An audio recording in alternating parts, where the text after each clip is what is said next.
Dur, kafamda bir şey dur.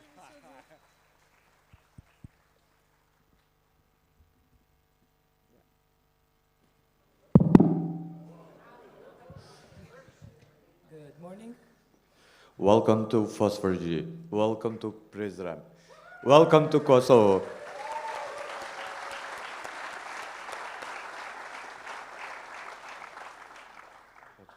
Welcome, everyone.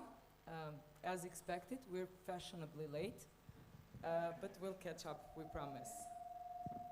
As Besford said, welcome to FOSS4G. It is an honor to have you all here. I'm sorry. Yeah. I'm not going to say much about anything. Especially, I'm not going to say much about FOSS4G since a lot of you have been part of many FOSS4Gs and a lot of you know much more about it than me. I'm just gonna welcome you to this very welcoming city and country. We are very, very happy to have you all here, and I'm gonna apologize for my voice. This shows how much fun we had the first 2 days. So yeah, we are happy to have FOSS4G in this region. It is one of the biggest conferences we've ever had. It is one of the most multicultural, multi-ethnic conferences we've hosted. We're very glad to have you all here, and we hope you enjoy Prizren, and this is not the last time you come.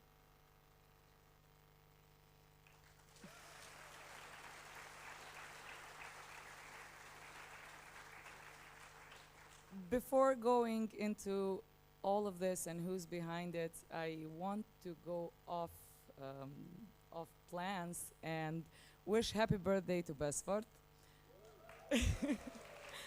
It is very coincidental that today the chair of FOSS4G, it's his birthday, and we celebrated a bit last night. To whomever didn't and wasn't there, wish Besford happy birthday because it's very important for us. Yay. He's not gonna cry, I promise. God. Almost. Yeah, so back. As you might, as all of you might of course understand, there's a very big team behind everything that's happening. Even with all the mistakes we're having, there's a lot of people working on those not to happen. We're trying our best. There's a big team, a local team that got involved with organizing everything for a year now, I think.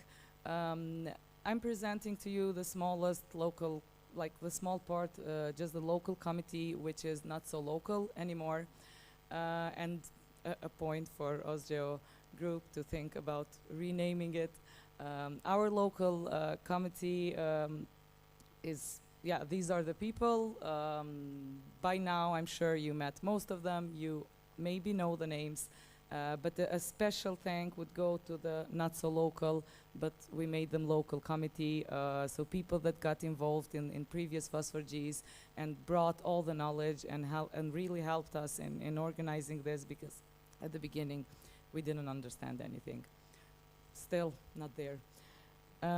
Yeah, I'm not going to go into names, but we thank everyone here. And apart from the local committee, we also had around 120 people, of whom the pictures we could not put because it would take all the space.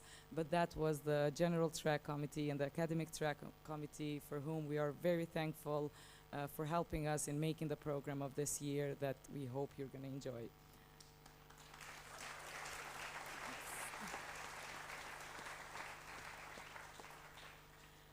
Going into numbers, because we are data people at the end of the day, it went more above our expectations with organizing everything. We started thinking small and then kept growing the capacities of what we were thinking, and until now we are counting more than 800 participants, which are going to be at FOSS4G throughout the week. Out of which, like, we have 120 country representations, and again, I'm very thankful to have all of you guys here. To make the 120 country numbers, as a tradition in FOSS4G, we had a travel grant program from which we distributed 34 grants. And we thank all these travel grantees because all of them agreed to also volunteer. You might see them in the yellow t-shirts. So thank you for being part of FOSS4G. Okay.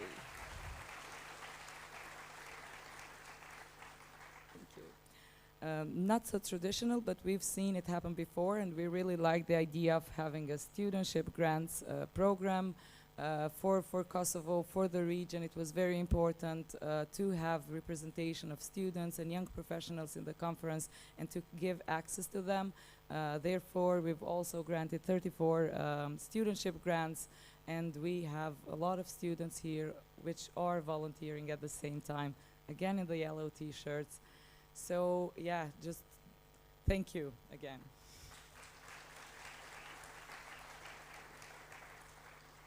Starting with the program, I'm sure you're all familiar with what happens at the FOSS4G.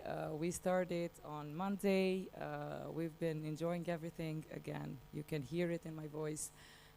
We started the first 2 days off with workshops. We've held 44 workshops of all the themes out there. There were more than 300 participants in the workshops.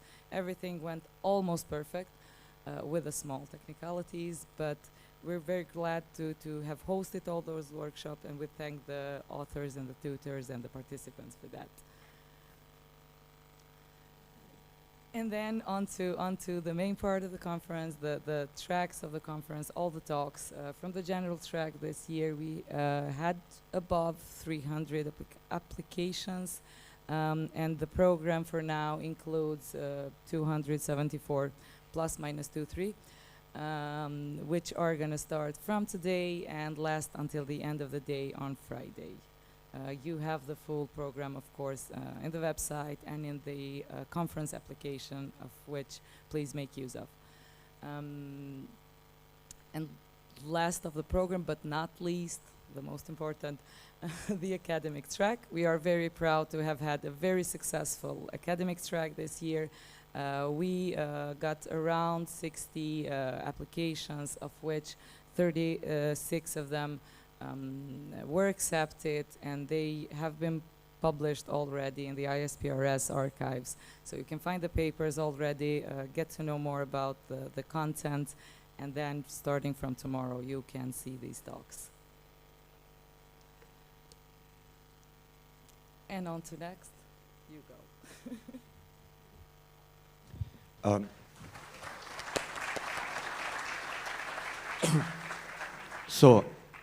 I want to thank the organizers, OSGeo, and then FLOSC as well, for preparing this conference. Without them, we couldn't make it. And I don't want to go to the details explaining all the supporters one by one, but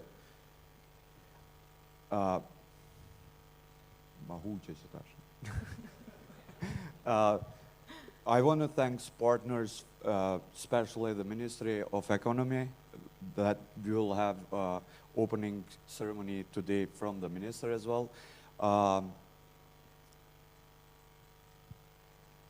Media partners,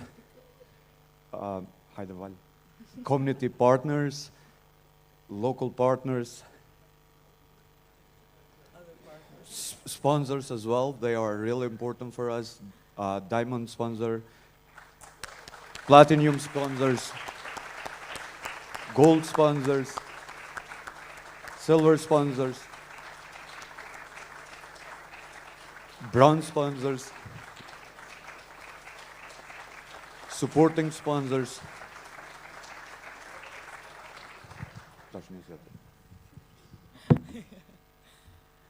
So yeah, as Besfor said, those were the engines behind all this and made this happen. So thanks to everyone being a partner or a sponsor. You really helped us in making this happen. Now let's talk about where we are, what we're doing here, and where to find what. this is the general program. I'm sure most of you, if not all, have seen it by now. It's everywhere. It's in the website. It's printed in the registration room. You should know it by now. We started off, as I said, with the workshops on Monday and Tuesday. We've had some side events, a meetup, my old friends meetup, whom I thank for coming to Kosovo. We had QGIS, AMA, and Hot SOSM and an UN OpenGIS side event happening. Yesterday we had a B2B meeting, and then the GeoChicas and Space Syntax meetup, which I think was the highlight. And will be. Yes. And then next, starting from today, for what you're all prepared by now, I guess, we're starting with the main conference all day with the general track and the academics track, the red building, white building. All the rooms are going to be occupied with all above 300 talks happening. And then we have Birds of Feathers, and we have a side event happening on Friday from my dear friend Lucas. Apart from the conference part, we will be having the icebreaker welcoming party today. We will have the gala dinner tomorrow, and then we're doing the closing ceremony on Friday. The weekend is for the community sprint. We invite everybody to be part of the community sprint, contribute and help in whatever way you think you can do best, not just coding. Also other community stuff, and then if you want to take a broader look into Kosovo, we're doing 3 guided tours, and we really encourage you to make use of that. We're doing a tour for Prizren to see it closer and to understand the history behind it, because there's a lot of it, and then we're doing a East Kosovo tour. And a PEA hiking and ziplining tour where I'm going to be. So do that. The venue, I hope you got a hang of it by now. It's a pretty big and small venue at the same time. It was big enough to adapt all the rooms we needed for the conference, all the accommodation and everything, and small enough so that we can walk around and be in time for where we need to be. By now, I'm sure you all have been to the registration. Just behind it, you have the main room, which is the exhibition room, where we're showcasing our sponsors, our partners, our supporters. There's a bar. It's open 24/7, not 7 left, but 24 hours a day at least. So yeah, be there. Some of the events and just the chilling area is there. You know the accommodation, especially the people that got accommodation on site know the accommodation by now, but it's mainly this area, the white buildings, and the two or three, the 3 most important venues, I would say, which is in blue and green, very bright green, are the places where the talks are happening. That's the red building, the UBT building, or whiter building there, and this outdoor stage. In case of emergency, which would be rain in this time, we're switching the outdoor stage to an indoor stage, which is just above there. Make sure to know these places. The one just at the bottom is the restaurant where we're having the lunch. The map is also printed at the registration, just hanged on the wall, and it is part of the attendee guidelines in the website, which I saw that not many people are reading, so please do that. We will avoid many questions. Yeah, who's who? If you don't know by now, we have 3 colors of the t-shirts, which are, that's what everybody kind of is wearing. The red one is the local organizing committee and some supporting friends that have been helping us the most. They should know the most about what's happening where. Some of them might not. They didn't read the attendee guidelines apparently, but they should. Next is the yellow ones, the volunteers. They should really know the attendee guidelines. Again, some of them didn't read them. But if you do need any help at any time, make sure to find a yellow shirt, t-shirt, and then just call. They should be everywhere. We have one in each room in the conference, so all talks have one volunteer. They're supposed to help the chairs with whatever needed, but also all the participants. So just make sure to find them. And then the blue ones, which are all the participants here. We were lacking some t-shirts, so if you don't have a blue one, you might have a white one. Either way, apart from the yellow and the red, everyone else is a participant. And of course, what Bestfort is wearing now is the cool kids. So yeah, just this is our merch. If you want to bring a souvenir from Kosovo to somebody at your hometown, or just to have a memory, we suggest that you can get more t-shirts and get some merch. Yeah. Important moments. From today, we will be having a full day with talks with three breaks in between. We have the first coffee break, which happens every day from 10 to 10:30. The coffee break is in the main area at the bar part and the terrace there. So if you want to grab some fast breakfast and a coffee in the morning, that's the place. We have a lunch break. The lunch break is quite wide, but it's not meant to be used that way. Because of the capacities, we have a lunch break from 12 to 2. Depending on the talks, you might be going for lunch after 12:30 and need to be back at 1:30. We ask you to be considerate and use the lunch break very efficiently. Try to be at the restaurant seating for around 20 minutes so that you leave place for somebody else. Feel free to grab food and just eat in the area also. We're open to that. The last coffee break is from 3:30 until 4, and then we go on with the last session of talks and the last keynote of the day. Yeah, for more information, again, read the attendee guidelines. Yeah. And as we have started by now, again, my voice, apart from the conference and the talks and everything, we're trying to have as many social events to get to know each other, get to know you guys, and just build this relationship more and more.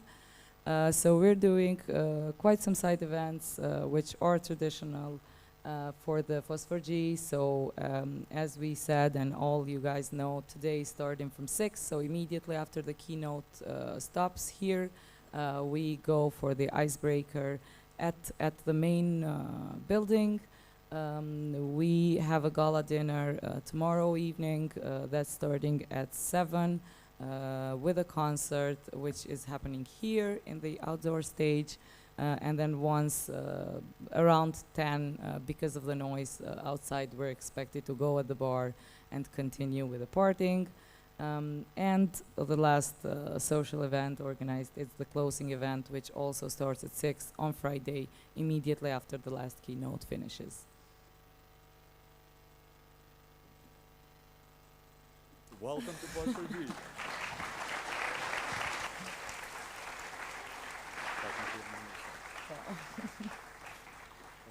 Yeah, so again, welcome.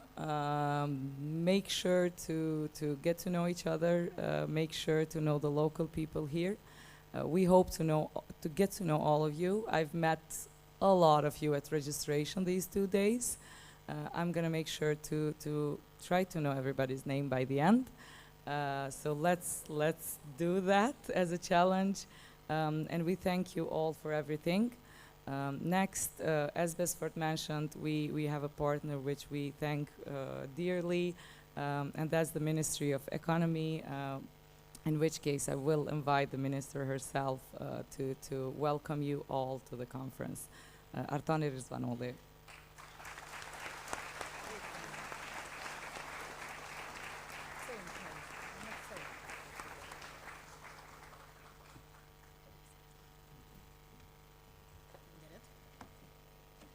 Thanks, Grace and Besford, for this informative and enjoyable opening. I must admit, as a minister, I don't often get to meet so many cool people in one place or be at such cool events. So I'm considering, after your presentation, canceling my plans for the rest of the week and joining you guys here.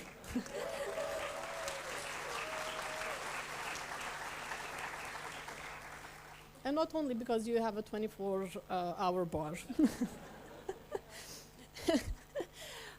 Dear OSGeo board and executive team, dear ICT community, open source community, geospatial technology enthusiasts, dear FOSS4G team, of course.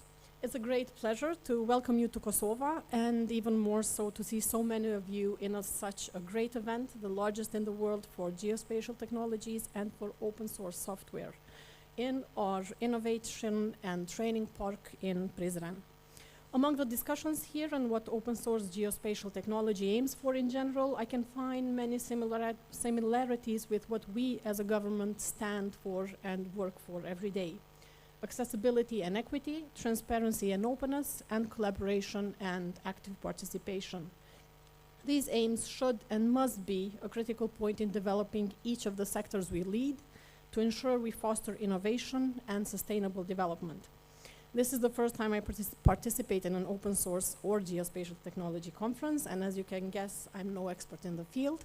But what I know is that with the right policies, with the key investments, and a well-trained and talented workforce, more importantly, these are critical for harboring new technologies, developing new concepts, and turning our country into a hub for innovation.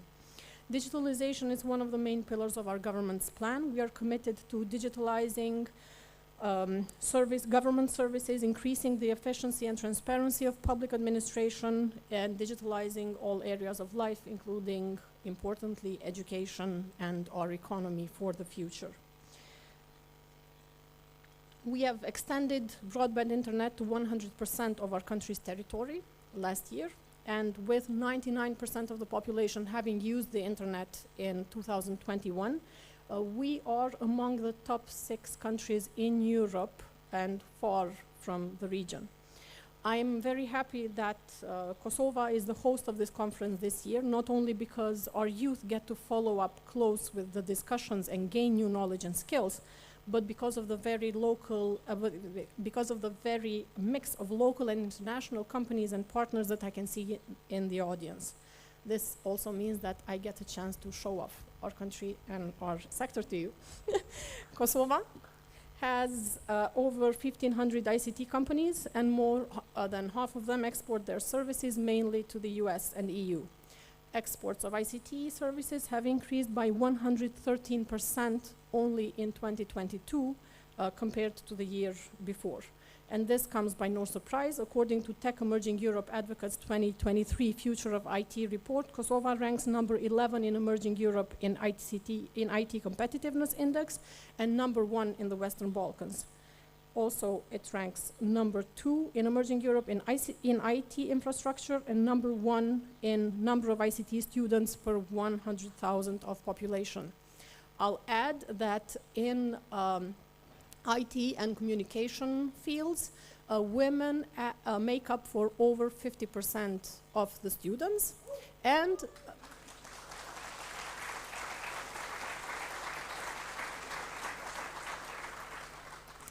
thank you for all the women and girls in ICT and in STEM, and 40% of the workforce currently. Of course, we aim to increase this, and one of the cool things that we are doing is a very successful scheme for supporting women and girls in STEM. We have allocated 1 million euros in the previous year for this scholarship and doubled this after having a successful first year.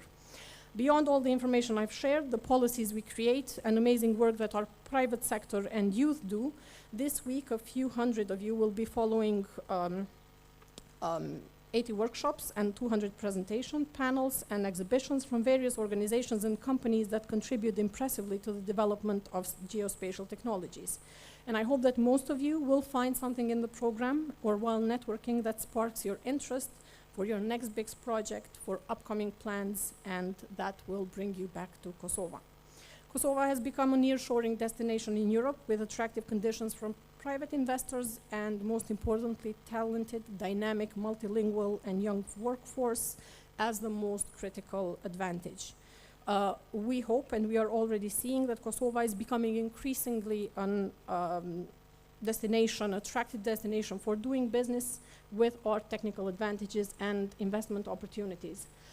On behalf of the government of Kosovo, I would like to thank FLOSC for your great work on bringing this event to Kosovo, as well as the Open Source Geospatial Foundation for entrusting this conference on them. I have to correct Gresa here when she said that the partners and sponsors are the engine. I would say that you are the engine. Thank you, the engine, and thank you for bringing us all here together.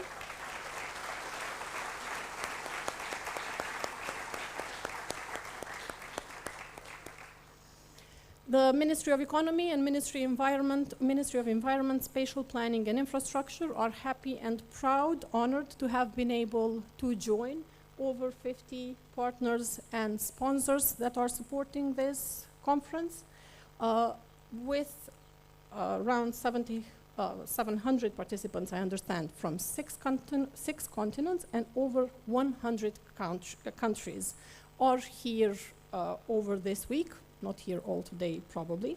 I wish each and every one of you a productive conference, but most importantly, don't forget to enjoy your visit to Kosovo, to our beautiful country. Don't forget to spend time with each other and enjoy. The most value-added I find usually in conferences is beyond the skills of the workshops, of the talks, beyond the skills and knowledge. It's in the relationships that we forge, the new friendships, the new partnerships, and I do hope that by the end of this visit, you'll not only be enjoying and be fulfilled, but also forge new friendships, partnerships, new project ideas, innovative ideas, and you will come back to Kosovo, either for work, leisure, tourism, or participate in some of the wonderful cultural events, including, I'm just going to mention DocuFest, Documentary Film Festival, which takes place in Prizren each year in August. Enjoy.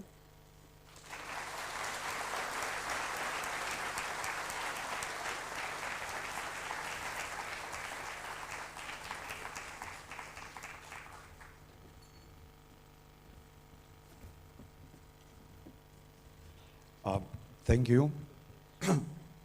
Now is the time to say Përhajër Bajrami. Yeah. So, Best First Birthday is not the only celebration today. In Kosovo, it's Eid.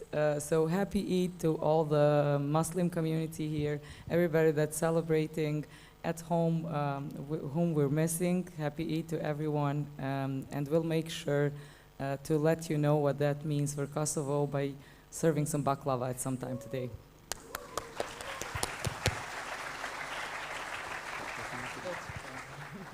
And now is the time to have the first keynote. Marco.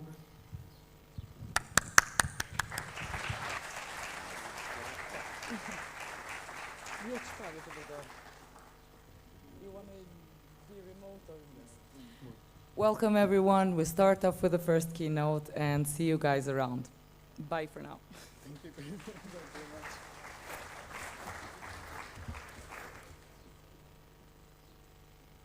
So, what an honor. First of all, I'd like to again thank everybody that made this possible, that organized this fantastic events. To me, today I'll be talking to you a little bit about a journey that started 12 years ago.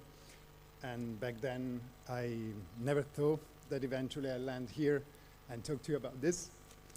So it's really about the importance of seeding. So what does that mean? How can we, with very little things, very small, oh, thank you. Yay. Be careful, it's a mouse, yes. Thanks. Yeah, the importance of doing small actions that can really turn out 12 years later into something extremely big and relevant.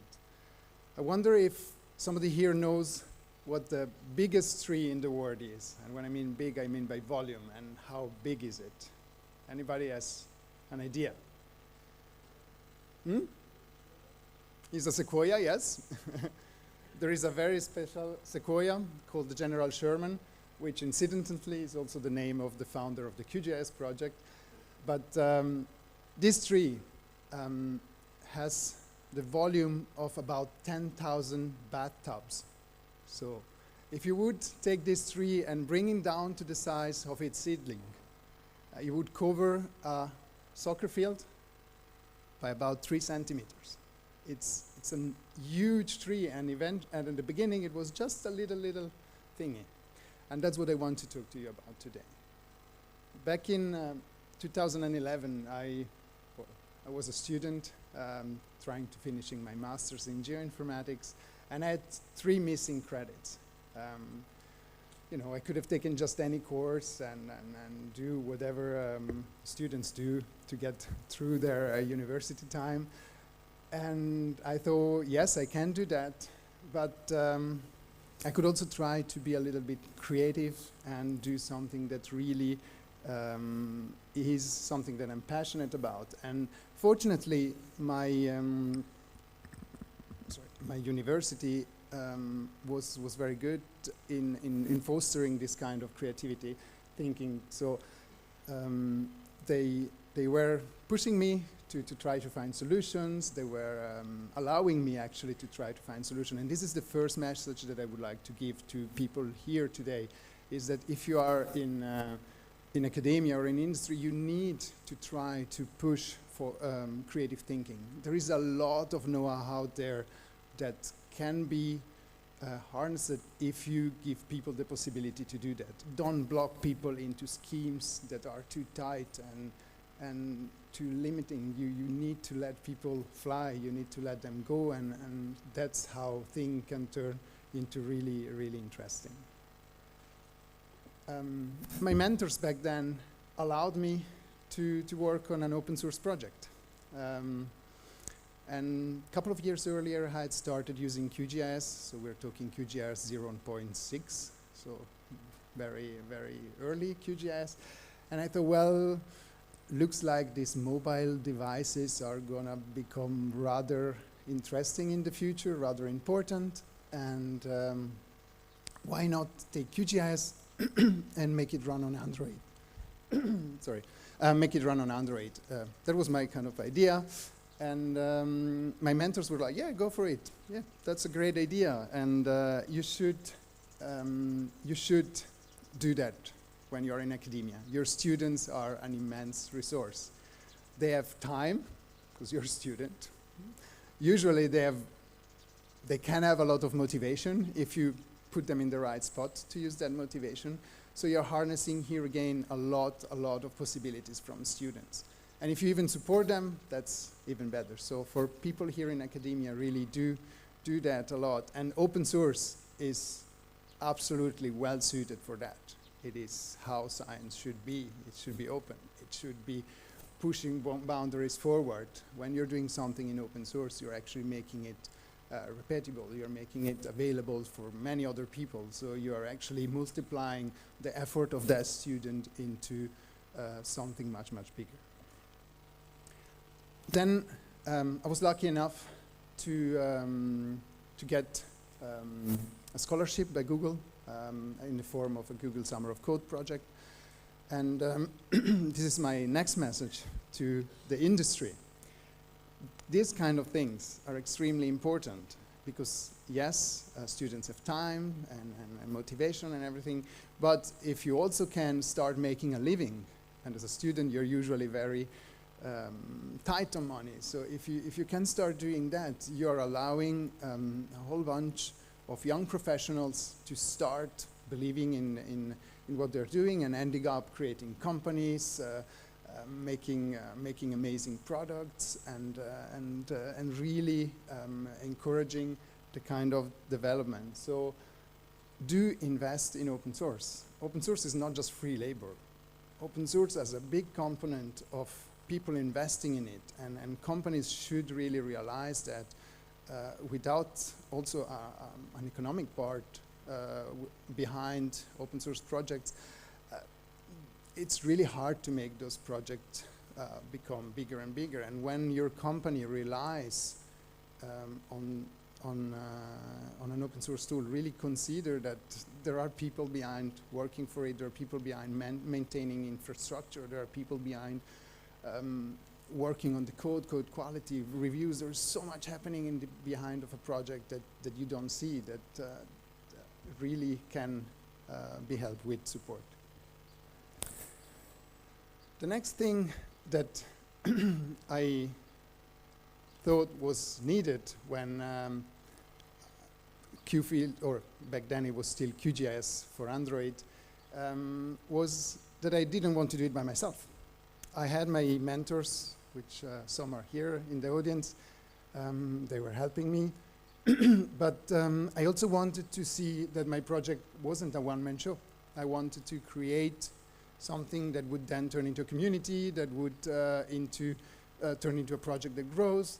And that is why I tried from the beginning to be very welcoming, to try to be engaging, and to try to build this community around what will then become Qfield. And this, I think, is a key point for an open source project, from becoming something niche in a GitHub repository into a real project like we have in Qfield or QGIS, where you really have a community behind it, where people are sharing know-how and are pushing together forward for the project to become more sustainable, and eventually for living 22 years like QGIS or 12 years like Qfield. So it's really this part. If you are, and this is mainly for somebody doing open source, if you are creating a project, really consider that early on. Don't go too far without a community. It's really the key to make it a project then work well. And then the most important thing, you need to try to get smarter people than you on board. You might have had a great idea, or I think I had a great idea, but the best thing that I did was to get better people than me doing what they were very good at. And this happens together with obviously building a community, trying to find people that were interested, that were motivated, and this is really what makes your project live or die. So you get people on board, build a good community, and realize that there is meritocracy and duocracy. Let people do things. If they want to do something and they have the skills to do it, again, don't block people. Let people do what they want to do, so that the project goes further, and that is what will make your project actually go further and further. So, a couple steps that you need to really take care of actively, because these are things that, as a project creator, you need to kind of want to be doing. They don't just happen because they just happen. It's really something that that you need to actively work on.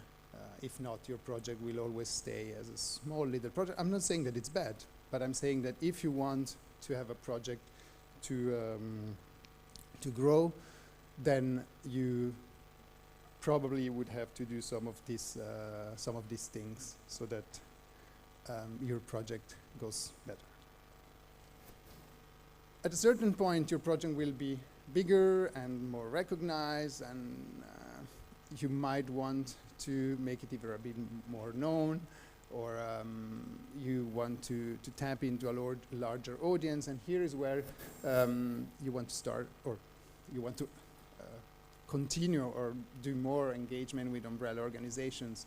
We have things like OSGeo, obviously, or OGC, or various entities that are there to make sure that your projects kind of have the recognitions in the geospatial world, and beside the recognition also that enhance the findability of your projects. Because if you're just on a GitHub repository, it's really hard for non-specialist people to find out if your project now it's a good project or is a whatever project. So it's really an important step to try to engage with this community, try to come to FOSS4G and kind of build up this whole network around things.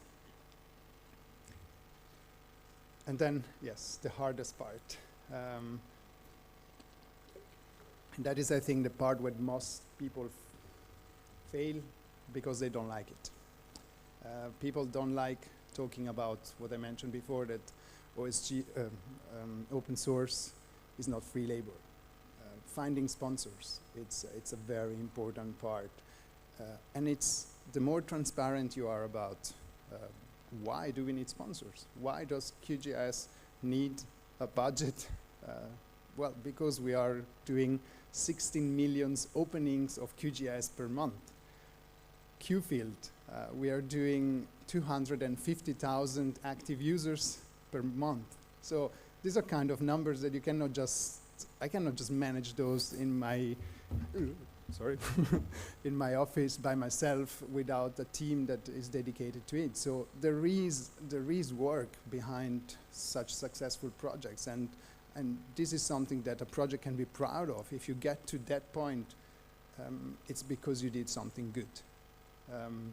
And the worst thing that you can do is to be shy about asking for help to sponsors. And here I think is something that we all, as an open source community, have a bit to learn to do. There are projects that are very successful at it, and I think we should all learn from them. And here the message obviously to the other side is to the industry. Think about the same thing. As open source developers, sometimes we're a bit shy talking about sponsoring us.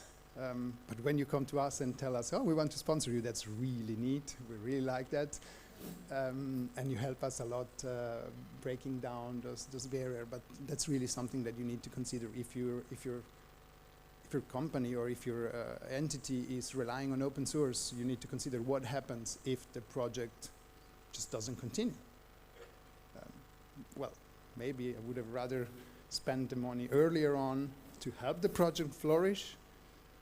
Maybe drive the project in a certain direction instead of having to spend the money to change and all the thing that comes with the project dying off. I don't want to build a grim kind of image, but I'm just saying that we are, as open source developer, rather bad at talking about this, and we should do that more. The last point for me is that you should not rest on your laurels. I mean, you got a good project that is running well, and yeah, you shouldn't say like, yeah, good job done. Keep on. This motivation that you had as a student or as at the beginning of a project is really what drives a project forward, and that should stay. That should be something that you keep on. That fire should still be there. You should embrace new technologies. You should reevaluate what you're doing. You should look at if there is something better that you can do, and all these kind of things really are important so that your project stays relevant. If your project just sleeps on the laurel, eventually it's not going to be the coolest project on the block anymore, and other things will come, and then you'll be sad, and then you'll have to start again, and then you're at the bottom of all the steps, and then you have to do all again. But keep on moving, keep the fire on, because if you keep seeding, if you keep putting in energy into any project you have, and I think it doesn't apply only to open source in general. If you keep on putting those kind of energy there, given time and commitment, basically, any little seed can turn into a big tree in General Sherman. With QField, 12 years ago, to me it was, I spent 3 months looking at the command line, compiling GDAL, compiling, not 3 months compiling GDAL even. I think there were 17 libraries that I had to cross-compile for Android back then. And I remember after something like 10 weeks or so, I saw the pop-up screen of is it called QGIS or quantum GIS? That was the question, that the frequently asked question when you popped up QGIS back then, was that one. And I was like, oh, wow. Was big work, and now we have over currently 800,000 downloads with QField. Last November, we won the Best of Swiss Apps Award, which is kind of like the most prestigious award you can win in Central Europe. We see about 20,000 new downloads per day. That's 20,000 people that are kind of starting using my pet project every day, and you're like, wow, that's pretty crazy, because you know that it helps people managing dense environments, cities growing. They are planning what to do, where to place things, where are those cables, and so on. We are enabling them to do better planning. We are enabling people to do resource management, to avoid wasting things, to be smart about the choice that they do. We are helping people respond to natural disasters. We are helping people being fast in reassessing situation. When the Tonga volcano eruption happened 3 weeks after, 2 months before, they had mapped the whole country with QField. They knew exactly which farmer had which kind of tree planted where. And so after the eruption and the following tsunami, they could just take satellite imagery and look at what damage happened where, and be extremely fast in helping farmers in rebuilding their main income source. And finally, we know that we are helping also people managing victims of conflicts, managing refugee camps. And that's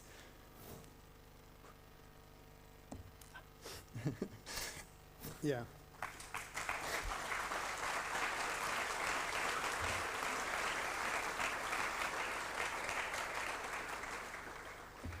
I'm Marco Bernesocchi. I'm here because 12 years ago I planted a seed. Thanks.